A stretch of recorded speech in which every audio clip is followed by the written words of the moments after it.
Welcome to the Brain People Podcast, a show where four mental health experts team up to bring you practical tools for overcoming mental health challenges. The Brain People don't replace your doctor or therapist, but we will give you some extra tools to help you on your journey. So join us as we fight mental illness, one episode at a time. Welcome to the Brain People Podcast. I'm your host, Dr. Daniel Binus, and I'm joined by my co-host, Dr. Katie Elsen. And today we're going to be talking about grief in the pandemic era. So Dr. Katie, thank you so much for joining today and being part of this podcast and really giving us enlightenment on this really important topic. Yes, I'm glad to be here and so excited to talk about grief. Yes. So I wanted to start by talking about general stressors when we're thinking about COVID and the pandemic and everything that people are going through. What are some of the general stressors that maybe you've experienced or you've seen patients experience in general? Yeah, so it's been going on for so long that you could think about different stressors at different time points. So I know in the very beginning, a big major stressor was a loss of structure. And I could even attest to that when I was pulled out of my job for 2 weeks, I wasn't able to sleep well. And just because of the routine of life was disrupted. So there's the loss of structure and routine. And that includes also loss of certain celebrations or certain events that we typically take place in, or graduation, celebrations, birthdays, even Christmas, Thanksgiving, especially during the earlier parts of the pandemic and the quarantine. Yeah, there's a lot of changes that have been going on. And I know when I talk with people in general, they say that change is always difficult. No one really likes change for the most part. I guess there's some people that say they do, but most people really struggle with change. And it just seems like from one day to the next, you never quite know what's going to happen next. And I think that is really keeping people on walking on eggshells. You know, it's like, when's the next shoe going to drop? And I think that's been a big stress for people as well. And then, like you said, you know, the job changes and, you know, some people have had obviously family members that have been really sick with COVID or, you know, just other illnesses. And then you compound that with your regular stressors that people are dealing with anyway. Yeah. I mean, I think finances have always been high on the stress list, but now with COVID, a lot of people with job changes, et cetera, it's been even worse. Yeah. And one of the biggest, I think, stressors has been a loss of connection. So whether because of the actual physical distancing or certain friendships changed or the loss of connection of even having this appearance of connection through social media, but not having the quality connections that you once had. That's a good point. And I've actually worked with a lot of patients over the last year and a half, 2 years almost, where they're really feeling that sense of just disconnectedness from the world. And it's interesting because as things have actually opened up a little bit more now, people have another stress of now, even though they crave that connection, of adapting to reconnecting. Yes. It's like, oh man, I forgot how to socialize or forgot how to be around people. And that can be even an additional stressor.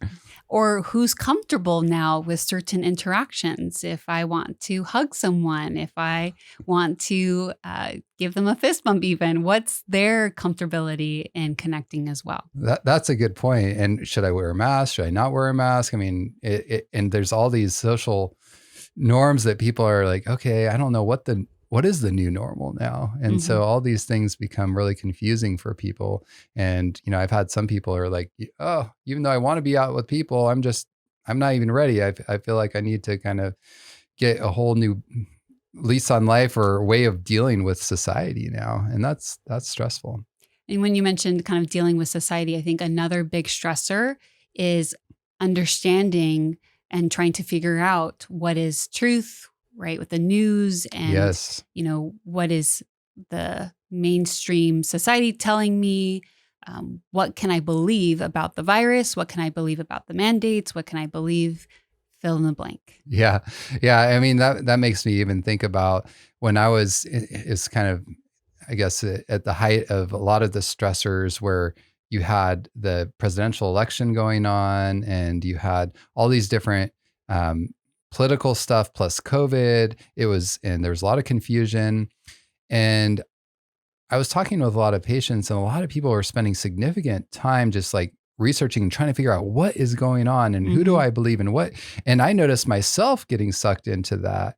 And I realized I was like starting to compulsively check my news app. And I was like, wait a minute, this is not good. I need to be careful because I'm getting sucked into like some addictive sort of mentality to my news app. And so I had to actually go and be like, okay, I need to practice what I preach. So I deleted my news app, and that I had some withdrawals for a few days, but in the end, I actually felt a lot better because I was like, okay, now I can just focus on, what's in front of me instead of worrying so much about what's going on.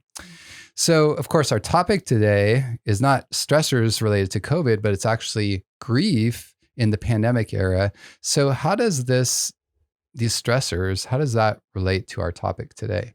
Yeah, so you would notice if you're listening, we talked a lot about loss of fill in the blank, loss of connection, loss of routine, loss of job certainty, loss of a sense of truth, and even certainty in the sources that we've often turned to for that truth. And so that loss often results in grief and the grieving process, which we typically don't think about when it comes to grief. Yeah, it's interesting when we normally think about grief, we think about, okay, well, I'm sad and I'm grieved because someone died or maybe a pet died or, but typically what comes up for me is like, yeah, grief, death, right? But you're saying that grief is actually a lot more. So how would you then define grief? Yeah, so comparing what we typically think of, we think it's just an emotion, right? An emotional response to the death of a loss of a loved one, a loss of a loved one, death of a loved one. But it's actually a lot more complex than that. It's the psychological experience, it's the emotional experience, it's the cultural experience of a loss of any kind. Yeah, and I've noticed when people really go through a loss, like you said, whether it's something, a loved one or something else, that there can even be a real physical experience so it's almost like this, yeah, like you said, the psychological, the cognitive that experience, and then the emotional, the social, but then also even the physical. It can actually even change people's appetite and the way that they feel about food or their ability to maybe even get out of bed in the morning and that sort of thing. So even spiritual. A lot of people going through the grieving process of, God, why is this happening, right? That often we think about applies to the death of a loved one, but also with the pandemic and why is society like this? A lot of existential questions have arisen. I had a client today, very, very hopeless because of these existential issues. So it definitely also impacts the spiritual aspect of our lives. Absolutely. So now that we're kind of connecting these dots, let's bring it back to thinking about, these stressors. I mean, all these losses. Tell me a little more about your thoughts, how that connects with grief then, what we're dealing with kind of as a society right now related to the pandemic. Yeah, and this first came up when I was seeing a lot of grief symptoms in clients and even friends and others.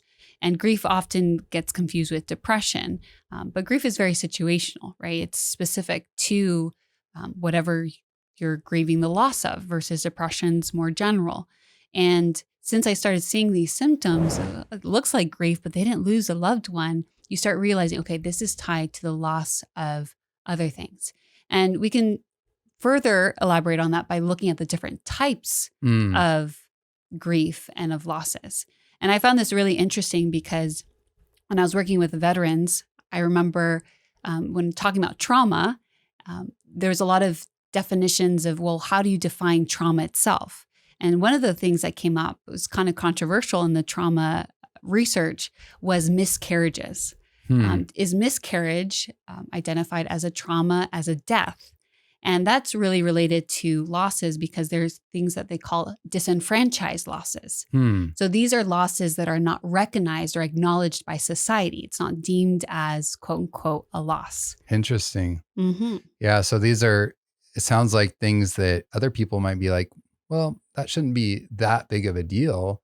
But to a lot of people, it could be a really big deal. And I've actually, yeah, I've definitely talked with people personally and also patients who have had those sorts of losses, whether it was like a miscarriage or maybe an abortion, Hmm. and those can really be difficult for people to deal with. And it seems like until some of those things are resolved, they actually can't really move on in a really healthy way in their life. And they Yeah. often stay stuck. And like you said, then we see these depressive symptoms being manifest, and we're like, oh, major depression. But in fact, if people stopped and really dealt with the underlying grief issue, then they could often get a lot better. Yes. And so there's disenfranchised losses, right? Those that are not acknowledged. And then there's Hmm. also what we call ambiguous losses, losses that we don't really define as losses. So to give an example of that would be if we have a family member that's struggling with Alzheimer's. Hmm. That's a loss because although they're physically still present, I'm Yes. losing the connection that I have Hmm. with them. And so some people are like, no, your father's still living or your mother's still living, but it's still a loss. It's an ambiguous, kind of in a limbo state of loss. Yeah, and those losses can often be very confusing, I think, for people, Mhm. because it's kind of like you said, okay, they're still there, but it's not really my dad anymore or my mom anymore because they're so different than what they used to be. Mhm. And you notice that for both circumstances, disenfranchised or ambiguous, it's delaying the grieving process, Hmm. like you mentioned, with maybe people think it's depression or they just ignore it completely. And if we don't acknowledge it, then that doesn't allow us to start the grieving process. So, related to COVID, then a lot of these are either disenfranchised or ambiguous. Yeah, And we're not recognizing them as losses. And right. therefore, a lot of us have been grieving throughout this entire pandemic and unaware of it. Yeah, and I've even talked to some people that have gotten COVID and then gotten over it, and then they have the long haulers COVID where they have these ongoing symptoms, and that really does seem to fit kind of some of this where it's a bit ambiguous because no one's really defined it, and Mhm. is this from long-term COVID or is this from something else? And it's just a lot of confusion Mm. that I think can compound and really almost make grief more complex. Yeah. I'm curious, Dr. Binus, do you have any clients or patients that you've seen that you think maybe haven't identified the losses that they've experienced through COVID? I definitely think so. And it kind of goes back to your point that a lot of times people are like really struggling with these negative emotions, and then it's easy to kind of paint it as depression. But as we're having this conversation, I'm sitting here thinking, yeah, that's something I really need to take time and be Mm. intentional and look at with my patients and be like, okay, is all of this really just depression that's coming out of the blue for no, or is it actually related to a lot of Mm. the changes and the existential crises, or just the stress of trying to figure out the truth and all of this that's happening for people? Mm. What I find interesting is some of my clients that are, older and elderly, they're really struggling with the grief of grieving America as they know it. Yeah, That's been interesting to see as a clinician. absolutely. And I was actually going to mention that as well because I see that time and time again. And it's especially that generation that was alive around World War II and Mm. shortly thereafter. They look at the country right now and they're like, this is not Mm. the country that I know. This is so different. And it really is it rattling them, I think, in a lot of ways. And that's hard for people to really wrap their minds around. Yeah. Now, one question I have for you is, because there can be this confusion between grief and depression. As you work with people, how do you try to kind of sort out, like, okay, how much is this is just like part of the depressive disorder that's worsening versus how much is it from grief? I mean, are there good ways to kind of help tease that out? Yeah, good question. I think generally timelines really help for me of okay, when did you first start noticing these symptoms or these changes? For a lot of people, they recognize the changes like functional changes. Oh, I'm not sleeping as well. I'm not concentrating. I can't work as well. And so figuring out when that started. So a lot of people are like, oh, that started before COVID. And then it got worse during, I can't really say after, we're still in it, during COVID. And then there's some people who say, I was functioning really well. I have one client I'm thinking of, she's no concerns whatsoever. And then very clearly, pandemic hit and a lot of these emotional concerns. And even when you hear the person talk about their stressors, it's typically only related to COVID versus depression. It's, my family conflict or my work conflict, some that are just more general to their life as a whole. Yeah. And I really like what you're saying as far as trying to look at that time period, then also the specific complaints that people are really dealing with and kind of looking at what are the thoughts that they're thinking about. Are they thinking about, America and how it's so different, or like trying to wrestle with like, what is truth, or, the loss of the job changes and how that's impacted them. And so it seems like there's a lot of actually cognitive therapy elements that can be helpful to really teasing some of this out. And I realize even my approach is different in the sense of a lot of times with depression, when you have a lot of negative thoughts and a lot of general negative thoughts, you're really providing a lot of psychoeducation about what types of thought patterns those are, and then addressing it in a very general way. Here are some skills and you can apply it in the different areas. Versus with a lot of the grief or related to COVID, it's not necessarily just trying to reframe thoughts. A lot of it's acceptance. It's not even reframing the thought. The thought is true. It's accepting the loss. Yeah. Yeah, that's huge. And since you're bringing up acceptance, so why don't we kind of transition into some things that we can actually do to cope with grief in a healthy way? Because I think that it's one thing to identify it, right? Okay, I'm sad, I'm grieving, but what do we do with that? Are there healthy ways and unhealthy ways to grieve? And how do we actually make sure we're on the right track once we've identified that we have something to grieve?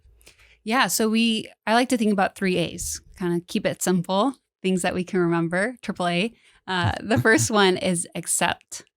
The second one is allow, and then the last one is adapt. And so we'll probably break down each one a little bit more. But with accept is kind of what we're talking about, is part of this podcast. And part of this podcast episode today is helping us accept, right? Is to acknowledge, I am grieving. And even for those who are listening, to start thinking about what are the ways in which they're specifically grieving. What have they grieved the loss of a job? Have they grieved the loss of even a family member as well due to COVID? What are your specific losses, and thinking about that and then accepting it? Because that's really the first step. If you don't accept it, you're not going to actually be able to start adapting from that loss. Yeah. And I really appreciate that, because I think sometimes I've even been tempted as a Christian to say, you know what, I shouldn't have any grief, because, this is actually a sign that, Jesus is going to come back soon and I should be really happy. And while that's true on one hand, I don't think there's an element there. Let me put it this way. I don't think it's wrong to still have some grief, even though we know that, some of these signs are telling us that time is ending and all of this.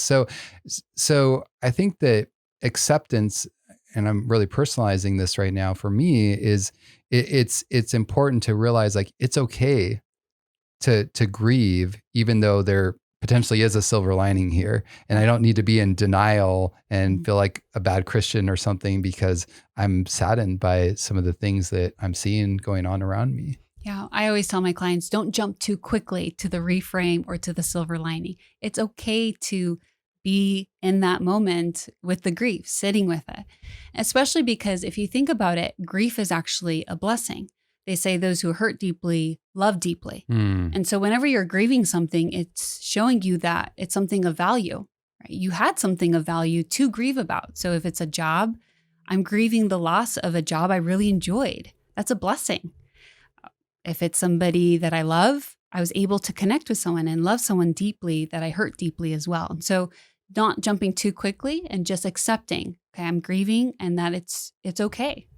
Thank you, Katie. You're a good therapist. I feel a lot better already. Is there something you want to talk about specifically, Dr. Binus? Yeah, but like you said, these are good things, that we are often grieving. Like, I mean, for example, it's like it was good when we were able to more freely like shake hands and interact without masks and all of that. And so, even though, of course, there's a silver lining ahead of us, which we're going to talk about here shortly. I think grieving some of these things that are like, it's sad to see some of these things that were really good that we don't have the same way anymore. Mhm. Yeah. So yeah, let's go ahead and move on to the second A. And if I'm remembering correctly, that's adapt. Is that correct? Allow. Oh no. The third one was You already want to go to the silver lining. That's the problem.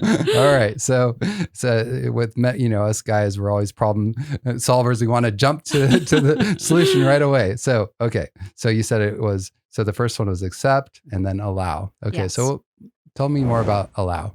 So allow is kind of what we were leaning towards already, is give yourself permission, allow yourself to grieve. Mm-hmm. So accept the grief, I'm grieving, then give myself permission to grieve.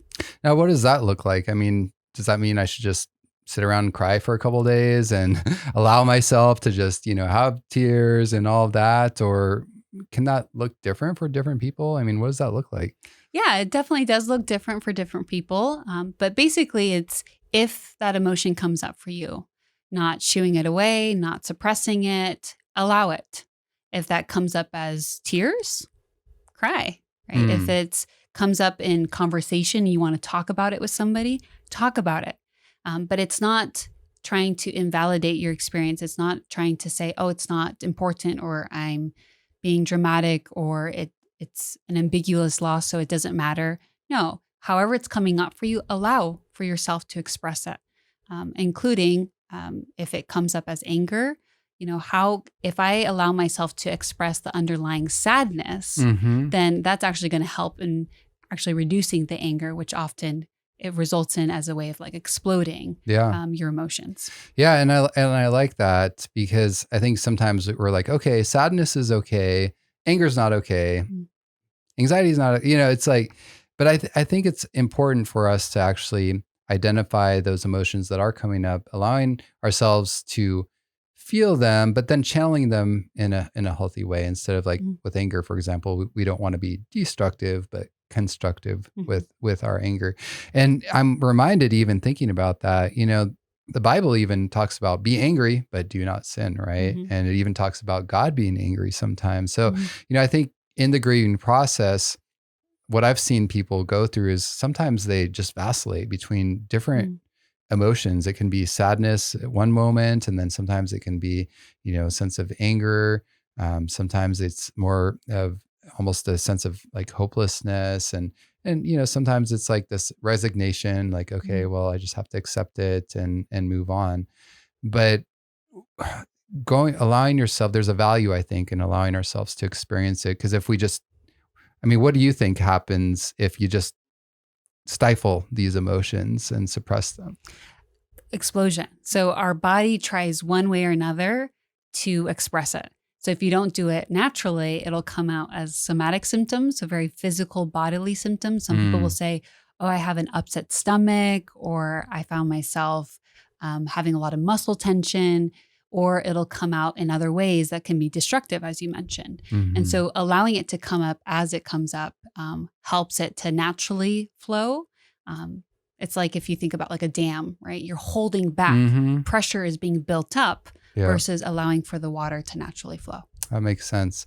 One thing that one of our colleagues, Karen Nicola, she's a great grief coach. And one of the things she always has emphasized again and again in encouraging people to grieve in a healthy way is by journaling. And I've noticed that even for me too, when I'm having a hard time, like working through an issue or an emotion, that sometimes when you put that pen to the paper, there's emotions and thoughts and things that come out that you didn't really realize were there or knew how to express. And have you found that journaling and having your clients do that, or even you personally, is that something that you've seen helps as well? Oh, 100%. Definitely. For multiple reasons. A lot of times grief can be confusing. So just putting your thoughts to paper and organizing it and looking and reflecting on it, it's really helpful. That also helps with the full expression, as we mentioned, right? Just getting it all out versus, and sometimes with our thoughts, they're kind of in a circular motion and we're not really being able to kind of slow them down, and journaling helps slow them down, have clarity, reflection, and then expression. Yeah. So that's something that I would really encourage our listeners. If you're sitting there saying, yeah, I'm not really sure. And I think I do now see that I have had some losses, just start writing about it. And though you don't need to, it's not for anyone else, you don't even need to keep it, but sometimes just putting that pen on paper and allowing yourself to express, you can connect and understand yourself in a whole other way. Yeah. All right. Well, let's get to that final. So let's see if I can remember now. So accept, allow, and adapt, right? Yes. Okay. So tell us more about the adaptation process.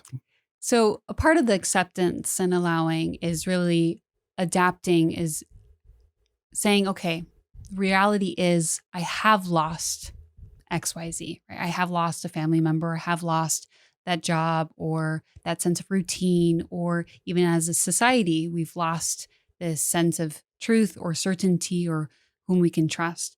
And while we accept that, it's saying, okay, how do I start living my life that reflects that acceptance?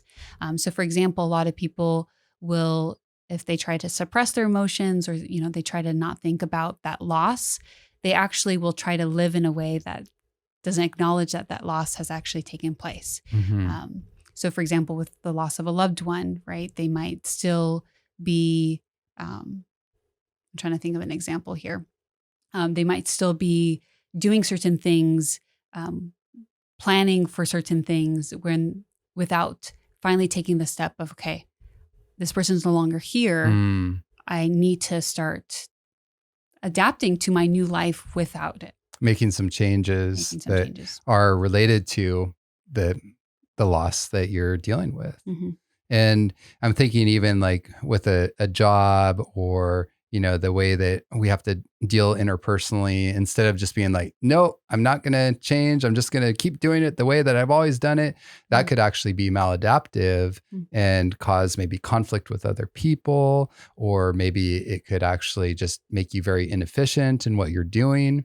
And so, I can understand how adapting and having that malleability, that flexibility is really important. Especially because I think some people, when they start allowing themselves to grieve, they're concerned that they're going to stay in that grief.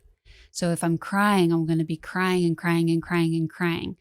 There's a time to allow, and then there's a time to adapt. So it's I'm expressing, and as I express, I'm starting to have healing. And then the next step is really pushing myself to adapt to that loss. Mm-hmm.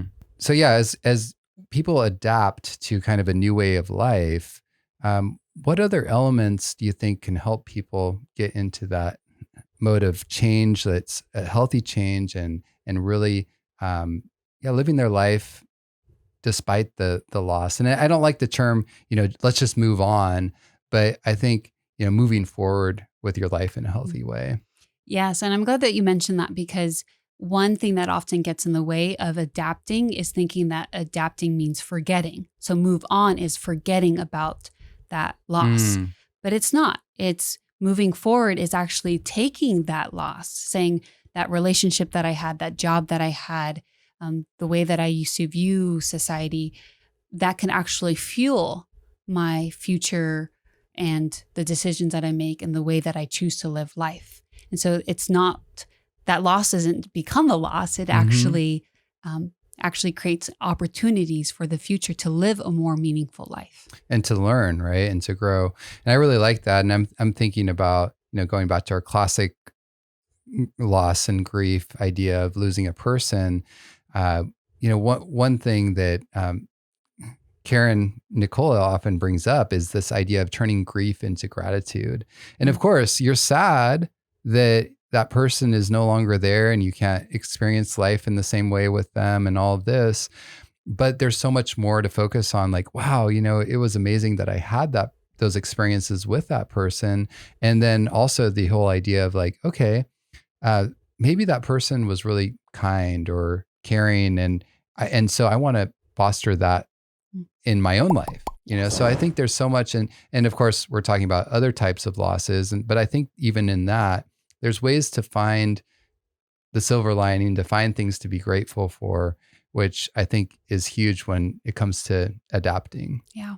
So I often just have a moment with my clients to say, well, what were the blessings of that loss? And they kind of look at me a little strange initially. But for example, with COVID, when I was going through the loss of my own routine and before I went back to work, I remember I was on a run and I saw kids and their families outside playing Frisbee or, playing in the sprinklers, doing different things. And I run that route every single day. And so before COVID, you never saw that. And I just saw tons of families and I thought, wow, this is a blessing. Although there's the loss of jobs, unfortunately, yes, it's a loss, accepting that. At the same time, it's not a but, it's an and.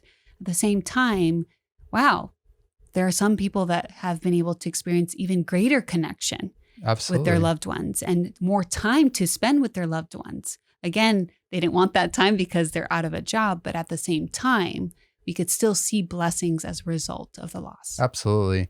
And that reminds me actually of another big blessing that I've seen in my own life and also in the lives of friends, family, and patients. And that is actually related to, like we talked about this existential aspect. A lot of people, through everything that's all the upheaval, including myself, it's led us to say, okay, I need to dig deep here and really look at, where is my foundation? Yeah. Am I on a solid foundation, spiritually speaking? Like, do I have a sense of peace despite all the chaos that's going on around me? Is it well with my soul, so to speak? How is my connection with God? Where can I find that strength to make it through? And I think that, when we go through suffering, and I love how Viktor Frankl really, he talks about how life is really full of suffering, but that as we wrestle with difficult things in life, like the situation we're dealing with on the world level, that it actually helps us to grow. And it can help us to grow more spiritually. It can also even strengthen our bonds and our relationships with one another. And I think it really helps us to kind of prioritize, like, what's really important in life. And so there is a lot to be thankful for, despite the hardships. I love how he says, so for those who maybe don't know, Dr. Viktor Frankl, he was a survivor of concentration camps. And he says to live is to suffer, to make meaning, or to survive. And sometimes I like to say to thrive is to make meaning of the suffering. And so the reality is there's always going to be suffering. There's always going to be grief of many different types of losses. But what differentiates people from just staying in grief versus thriving from grief are those who take the opportunities to make meaning of those losses. Absolutely. Well, thank you so much, Katie, for taking the time to share your words of wisdom on dealing with grief in the midst of a pandemic. And I want to encourage our listeners to really, be willing to acknowledge when you are grieving and once you identify those things, we really want to think about, those 3 A's. And okay, here's my own quiz now. So, and see, adapt is the one that comes to mind, but that's the last one. So let's see, it's accept, it's allow, and adapt. Whew, you passed. I passed. Okay. So remember those 3 A's, and we really can find wonderful, good things, even in the midst of grief. But it doesn't mean we have to be happy all the time in the process. Allow yourself, to experience those emotions, work through it. And through the process, we can all experience healing and actually growth, even though it can be a big challenge.